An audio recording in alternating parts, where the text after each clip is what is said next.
Welcome to The Dope, to another series, another episode of Superwoman in the Travel Industry. Today, we have with us a brilliant lady from Bombay, Miss Neha Vashi. She is the founder director of Nivalink Holidays, starting her career in the travel and tourism industry from 2007. Miss Vashi has an extensive experience in understanding the customer profiles and recommending international travel destinations. She is the founder director of Nivalink Holidays, a travel agency and a platform for authenticated travel that personalizes holidays based on the customer profile, budgets, and preferences. I won't go into much detail. I would like to understand it from Miss Neha, as directly from her. Hi, Neha. Welcome to our show, Superwoman of the Travel Industry. So happy to see you here. Yeah. Hi, Ranjini. Thanks for inviting me for this show. Lovely to see you. I know we are sitting far away, but I'm sure someday we will definitely meet on a normal platform on a one-to-one basis. So Neha, can I just ask you something? I mean, I know you've got a long list. I mean, you've got long years of experience. Where did it all start? Okay, so basically I come from a very small industrial town in South Gujarat. So my initial, my dad used to own a chemical factory. So my initial years, my schooling was spent in Vapi. Later on, my graduation, undergrad level, and my master's I did from Ahmedabad. So I don't have a travel background. Like basically, I was a microbiologist. So my undergrad major was microbiologist, and I did masters in environmental biotechnology. So nowhere travel was in picture. I know, that's very interesting. Yeah, and Mumbai happened to me. Like I came to Mumbai since I got married. So I got married to a technology guy.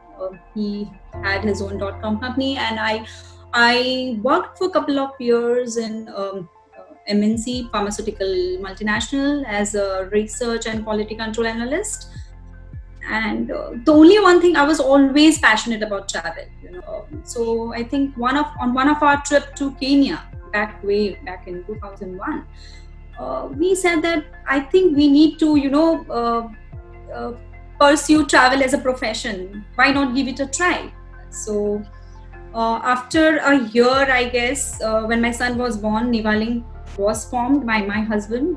And being a technology guy, he made sure that he made the website first. So we then started with 3 to 4 employees, and I took a sabbatical from my job since I had my son. So I started helping him with the content part. So I think my husband, he in his thoughts, he was way ahead of times then, because that time there were no websites for individual hotels. So he started putting up all the hotels on the website. So they got the visibility. All the hotels got the visibility on the website, and that's where believe me, till date we have never spent even a single penny in marketing or advertising. That's how customers started coming to us. We started with weekend getaways, then we graduated towards domestic, so pan India. And since my priority was my son, I always believed that I need to give that a priority first.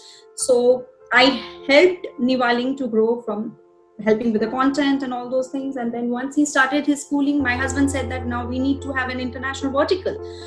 And that was the most challenging job for me, because I had no travel background, where so right from scratch I had to get into it, get into the supplier network, rapport with the hoteliers. And believe me, now when I think, it was really difficult, because I didn't know anyone in the industry.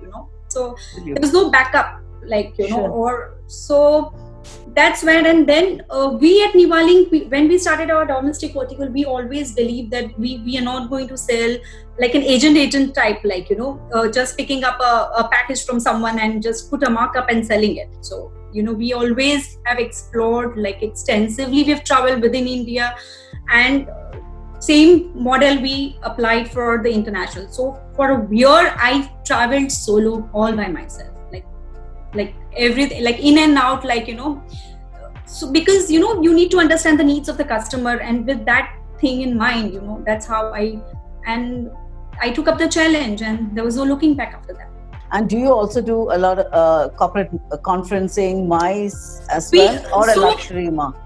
So when we started Nivalink, like we started with a corporate, yes, and name it any banks or any multinational, they all were our clients. But later on, we started with the experiential travel, a little bit of luxury quotient, curating holidays for them, like, because since we have traveled ourselves, that will reflect in their, like, what they need. Absolutely, it's always better that one person. I believe that it's always it's very important for you to travel to know that sector. Then only you get the confidence to absolutely. And what do you think that travel and tourism stand in terms of encouraging women leaders? See, it's generally accepted that women are always the ones with more passion, flair, and great at communication and networking. And I feel travel is the ideal profession for women to take up. Do you think that women, it's very encouraging for the women? Yes. So one thing, but that always hindered women entering into any profession, like, is their commitment towards her family. Okay. But now with the COVID thing, the work from home new normal, or the flexible hours, with no more as an exception, I think it will attract a lot of women in the industry. And our industry really need such women, a lot of women, I would say, to take forward this with their passion and commitment. But have you ever felt that women entrepreneurs are generally cautious about scaling up their business enterprise? I don't think so. For me, as because I think you need to have the passion and the aggression for whatever you are doing. I don't think so you're going to face. Like I'm telling my example. Like I had no backup, nothing, but I could do.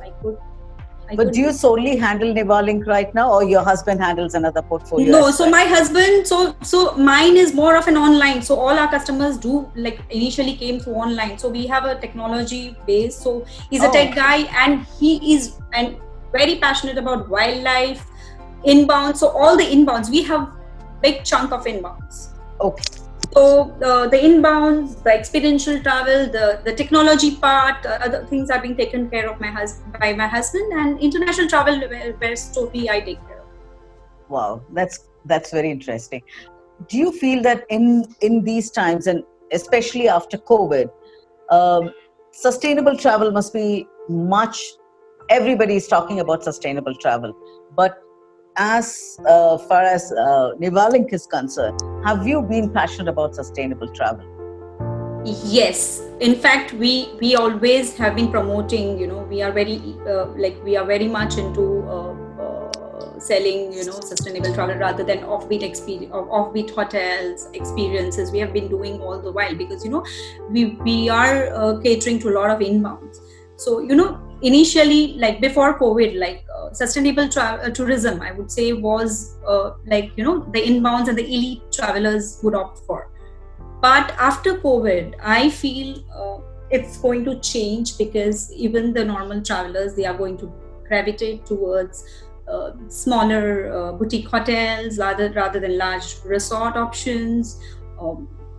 Like experiential travel, stay options. Definitely you have a personalized services, personalized touch, because you have lesser people over there. So I think that definitely sustainable, responsible travel is going to be the next thing. And coming to the current situation in the travel and tourism industry, I know the pandemic has definitely hit all of us in the industry very bad.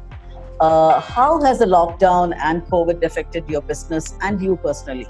from the business aspect, I'll be talking first. So before the COVID, the season was looking really promising. Sure. And I was all geared up. I finished all my travel. I came back in February. The last trip, I traveled to Bhutan because that was the sector which I wanted to explore. So I was back around 29th of Feb, and I was really looking forward because honestly, it was an amazing response, and we really booked a lot of things. And the season was really very good because 2019, in the second half, it was not that promising. Yeah. So for me, it was a little bit of disappointing, but can't help because everyone was in the same situation.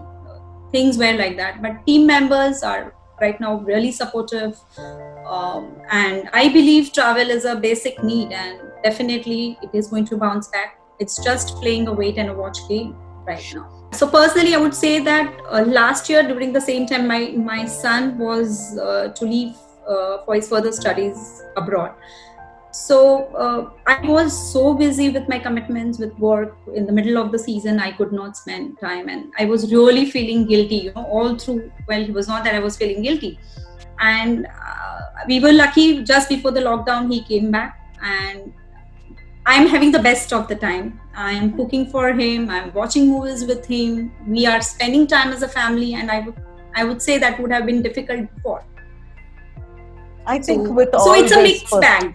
Yeah, it's a mixed bag. I know, in fact, I think the take on the COVID, I would say that personally, I don't think anybody is unhappy because business is really affected. But I know that personally, I've spoken to a lot of people and everybody said, everyone has got some quality time with their family. And this was like a forced holiday, and to stay together under one roof and to experience one another. And I think we have all forgotten what it is to speak on a real time. Everybody seemed to be on WhatsApps, and, in the virtual world all the time. I'm really liking this phase. See, business, of course, we have to sail through this 6 months. Everyone has to, but yeah. What are the news of the future? I know nobody can predict it, but will travel be the same after we fight the pandemic? Ranjini, you see, travel, it fluctuates a lot. No consecutive 2 seasons are also the same. So, definitely this will continue post COVID also. So, we at Nivaling, we usually, we focus on the travelers rather than the tourist. So, like we have been customizing their holidays, and we are growing with them. A lot of times we also learn through the customers sometimes, it's not always that we are giving them the gyan and all whatever. We also learn through them. So we have the most comprehensive bouquet of ideas for them. So during pandemic, in the regular days, where we are always, nowadays people travel throughout the year. So we all are fighting in the front line. So we were lagging behind with the product know-how and the updation front, and the training part of the team. My husband always used to complain that you have to spare time, this is not done, So this is the time it was a blessing, I would say, that this is the time we got to train the team on the Zoom calls. Team attended a lot of webinars, and definitely we are all ready for the future. And I see that there is a great demand for responsible travel, nature-centric travel, easy-paced travel, and we are more than prepared for it. Would you have any key message for the future aspirants in this industry, women entrepreneurs? So I would like with my experience, definitely I would be suggesting, and I have 3 things which I would like to tell everyone, to survive and thrive in this industry. So 1, you need to be really, really passionate about travel. You have to have unlimited passion for travel. Because, once you are able to relate why someone wants to travel, not just you are picking up anything from someone, you have to relate when you're talking to the customer, what exactly he wants, why he wants to travel. So understanding the requirements, it's very easy to sell travel. It's what people usually have the thing that travel is very easy, like just pick up from here and just say, no, it's not like that. So one thing, everyone has to keep in mind that you really need to be passionate about travel. The second thing is you really need to have a big heart, because always, there are times when you do more in proportion to what you get, So someone out there, they need to have a great time. Someone who's coming to us, they are coming to us because they need to have a great time. And we need to ensure that they do. And we need to carry this attitude all through. And the third thing is, you should believe in what you said. You should believe in what you sell as a travel thing, because there is more than what meets your eye. There's so many things in travel where you at first, it's very overwhelming. You want to, there's so many products, so many things, or you learn everything first, and you really want that. I want to sell this, I want to sell this, no, but you have to believe in what you want to sell, and you have to focus on what the customer wants, and that will take you to the next level. I think that's very important. In fact, I think I always feel that passion is something which drives all of us in this travel industry. Yeah. And I always feel that one thing which keeps us going is also that passion in terms of all the pandemic and all these disturbances which happened to us. I think one thing which is very common for all of us is that passion for that travel and to travel the world once again. Yes. And I'm sure we will all come through it. We will come through, and definitely we are going to bounce back. It cannot go on and on, somewhere there has to be an end, and definitely, you have to sail through this 6 months or maybe less. People are definitely going to travel. So we at Nivalink, we have catered at least 40,000 customers once in last 3 years. So we're looking forward with engaging with them and coming up with new ideas to them, sharing new ideas to them. That's what we are doing. And how have you been engaging with the customers? Have you been doing something with your existing customers? Yes. We see. So we are in constantly touch. So my team is in touch with them, with their set of customers. They give call, they send personal emails, and I have been talking to my HNI customers. So we deal with a lot of HNI customers also. So I have been personally in touch with them. So we are engaging with them. We are updating them with the new ideas, what we are going to come up with, new destinations, and we are engaging them. That's all. Thank you so much, Meha, for spending so much time with us. And I wish Nivalink all the very best for the coming season, and we will all bounce back with much more vigor. Yeah, and thank you so much. Thank you so much, Ranjini, for giving me the chance to speak on this platform. Thank you so much. And for all of us who are watching this episode, I'm sure you would love this experience with us. And do not forget to like, share, and subscribe to our channel. And once again, we'll be back with the dope, yet another episode soon. Till then, bye.